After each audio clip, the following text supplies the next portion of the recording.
شیخ عبدالقادر جیلانی رحمت الله علیه چې دا ډېر لوی سړی نو چې هغه په خپل زندګۍ کې څه کړي دي نو امید دی چې خدای به بخلی کنه. تاسو د خپل پلار مور متعلق دا ویلی شي چې خدای به بخلی خبره کوي ویلی شي نو د خیرات تاسو پلار مور ډېر محتاج دی او که پیرانی پیر سے ورته ډېر محتاج دی. زه د دریاب په غاړه ولاړم او ته دریاب کې پریوته او غوپې وهې نو لاس مال را کول پکار دي کا پریوتی لا ور کول پکار. خیرات خو هغه چا پسې ضروری دی چې څوک لوی بیړی غر کوي نو چار کله هغه خدای بخله دی او دومره مقبول بنده د پروردګارو او مور پلار دی یقیني خدای رانی ولی دی ځکه چې داغي کردار او کرتوتونه څنګه او تا ته به معلومو نو د دې خیراتونو ضرورت دوی پسې زیات دی کاغي پسې زیات دی. دا عقل اوس دې قوم کې څوک واچي دنیا او ساينس ډېره ترقی وکړه خو د عقل ستنې راونويستې چې په دغه ځای کې ورټومبي او دارو پکې ورپرې دي چې ورګه چې لږ عقل درکې راشي خوار شي د خر سر در پورې تړلې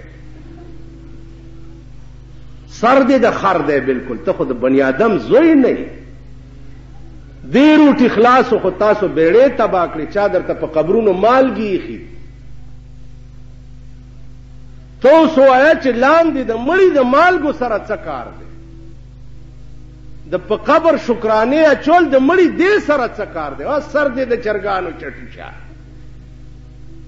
ستا 1 روپۍ په قبر اچول مړي ته فایده څه رسي دغه 1 روپۍ وګوره چې دا منجوران یو سي دوی په څه کوي دا د خدای قهر والیا قومه ادیروتا قبرونو تطلق اسلام ثواب غني دا خو ډېر ښه کار دی مالګې او جاروګانې پکې چاره وست. امام غزالی لیکلي چې د قبرونو کاڼي او جاروګانې په ځان وهل دا د یهودو او د نسواراو عادت یهودو او نسواراو به د خپلو مشرانو د قبرونو جاروګانې او کاڼي په ځان وهل. وګوره احیاء العلوم باب زیارت القبور کې قبرونو زما خپل د عقیده ده چې موجوده د ژوندونه په د ادیرو کې ناس تماته زیاته خخکاری هغه شعر خاموشان دی نه د چا بد وای نه د چا غیبت کې ایم غلی پراته دی او تم ور سره غلی یو سات کې نه ژوندونه خو چې ورنږدې شي تشین لړمان دي جبم ټکونه کوي او لاسونه مړه خو خردي لتم وو یو تیزونه مچي دا ژوندې د دې قابل دي چې ته ورنږدې شي. تاسو وای په ایمان چې د سړی ډکه دار راځي چې یاره زه د چا څنګه لاړې یو سات ور سره کېناسته دا د چاړه کې راځي په خوابه د سړی روش پیدا مزل به وکړو چې پلانی کلی کې زما یو آشنا دی ورشم چې یو شپه ور سره وکم چړې مې خوشحال شي. اوس تاسو د جمعات کې ناس په ایمان وایي چې په کلونو مم دا تصور راځي چې پلانی له لګ ورشم او شپه ور سره وکم. دنیا نه وحشیان جوړ بیا قرآن وګورئ قرآن تلک امة قد خلت لها ما کسبت ولکم ما کسبتم ولا تسألون عما كانوا يعملون. اوله سپاره چې خلاصيږي اخرینه آیات دا ده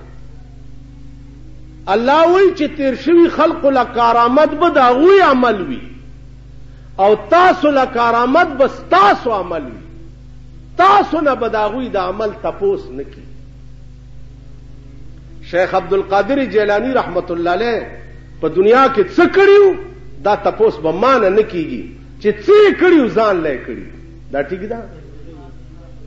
پیغمبرانو کار یو ګره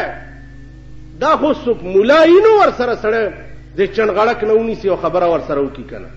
دا کو تکشا ډاله بز څه پویو په دې خار کې ډیر دي دا روټي خلاص او تالی 60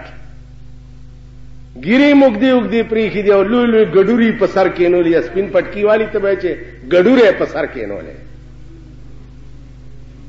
دا خلق کمقل بے وقوف تی خلق جوړ کړي. خزه د نهر ده، بچی د نهر دي، ګنتی او بیلچه د پیواله دا واده شکرانه په شکل کې دغه سړی ته پیش کې. خدای ته وګوره و ظالمه، پتا چې د چا رزق فرض دی غله نه ورکه او دغه لدی ولی ورکه. رسول الله صلی الله علیه وسلم ان لاهلک عليك حقا ان لنفسك عليك حقا. استاد نفس پتا حق دی تی اخرى، استاد خزه او د بچو پتا حق دی اغیله ورک. خزه او بچی نه هر وی او ډاله بچی دی. حضرت رحمت الله علیه تفیش